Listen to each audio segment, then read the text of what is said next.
BNP চেয়ারম্যানের রাজনৈতিক উপদেষ্টা ও দলের মুখপাত্র মাহদি আমিন জামায়াতে আমির ডাক্তার শফিকুর রহমানের ভেরিফাইড এক্স অ্যাকাউন্ট হ্যাক হওয়ার দাবির যৌক্তিকতা নিয়ে প্রশ্ন তুলেছেন।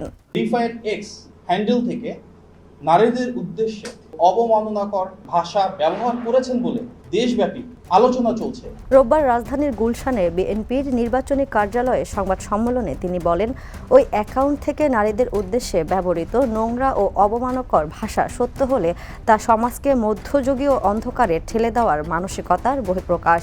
এই ধরনের ভাষা ও মানসিকতা কোনো সভ্য সমাজে কোনোভাবে গ্রহণযোগ্য হতে পারে না। মাহদি আমিন দাবি করেন, ৩১ জানুয়ারি বিকেল ৪টা ৩৭ দাওয়া পোস্টটি যদি প্রকৃতপক্ষে জামায়াতের রাজনৈতিক অবস্থান প্রতিফলিত করে তবে তা জাতির জন্য লজ্জাজনক।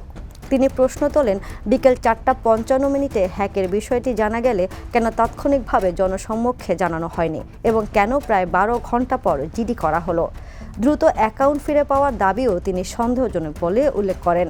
সেই বিকেল প্রায় ৪:৩০টার দিকে যে পোস্ট ক্ষোভ ছড়িয়ে পড়ার অনেক পরে হ্যাকিংয়ের দাবি তোলা হবে। তিনি আরও বলেন, জামায়াতের নেতৃত্বে নারীদের প্রতি নেতিবাচক দৃষ্টিভঙ্গি আগেও দেখা গেছে।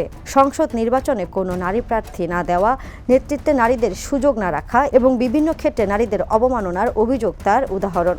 বিএনপি নারীদের ব্যক্তিগত স্বাধীনতা, সম্মান ও সমাধিকারের পক্ষে অবস্থান নেবে বলেও তিনি জানান এবং নারী বিদ্বেষী বক্তব্যের তীব্র নিন্দা করেন। এটি প্রকাশ্যেই নারী বিদ্বেষী মনোভাবের বহিঃপ্রকাশ। যদি এটি সত্যি হয়ে থাকে, তীব্র নিন্দা এবং ধিক্কার জানাই। Desk report, the news.